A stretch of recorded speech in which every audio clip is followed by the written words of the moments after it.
Once upon a time, in a quiet little village, there lived a kind man and his gentle wife. They were so happy because soon they were going to have a baby.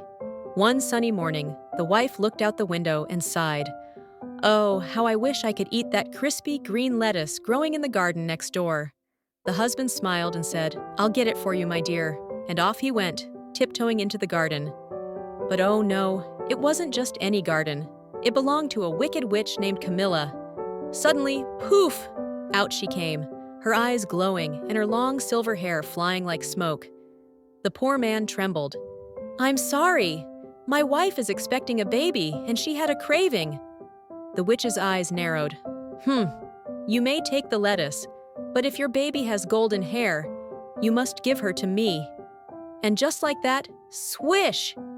She disappeared in a puff of gold dust. Months passed, and a beautiful baby girl was born.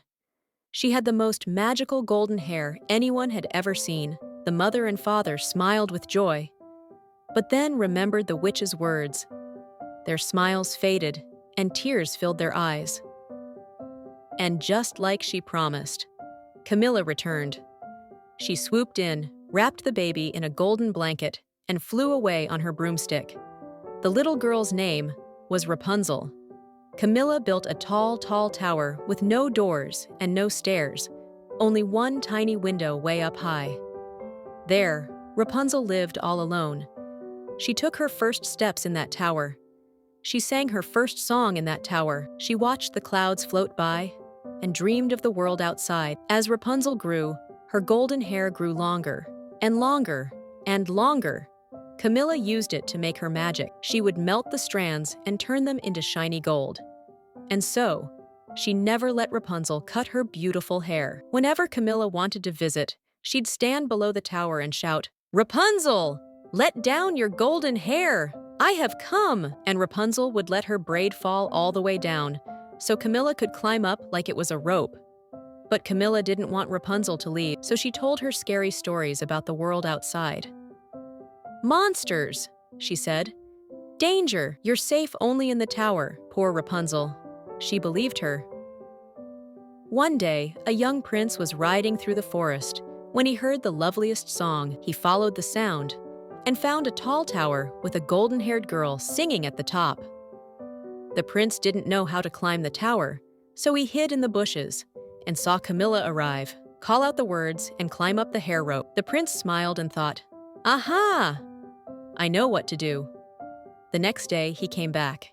He stood below the tower and shouted in a witchy voice, "Rapunzel, let down your golden hair! I have come!" And just like that, the golden braid dropped.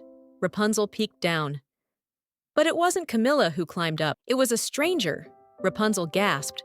But the prince said kindly, "I won't hurt you. I came to help." He told her all about the world. Birds, flowers, sunshine, and freedom. Rapunzel's eyes sparkled with wonder. From that day, Rapunzel and the prince worked together to make a rope. They tied fabric and thread, bit by bit, in secret. Soon, they would escape. But one day, while brushing Rapunzel's hair, Camilla heard her say, "The prince climbs faster than you." Camilla's face turned red with rage. "You let a stranger in?" Snip! She cut Rapunzel's glowing braid and locked her in the tower. But guess what? The prince was still hiding. He jumped out and tied Camilla with the rope. "No more evil from you," he said bravely. Rapunzel tied the rope to a hook and looked out the window. "Let's go!" Down they climbed, into the morning light, free at last. They returned to the kingdom, and something amazing happened. Rapunzel found her real parents, the kind couple who had missed her for so long. Tears and hugs filled the room. Soon after, Rapunzel and the prince were married in a royal celebration. There was dancing, music, and joy for 3 whole days and nights. Everyone was so happy. And what about Camilla? She was locked in her own tower, without magic, without gold, and never bothered anyone again. And so, Rapunzel lived happily ever after, with her family, her prince, and a world full of sunshine.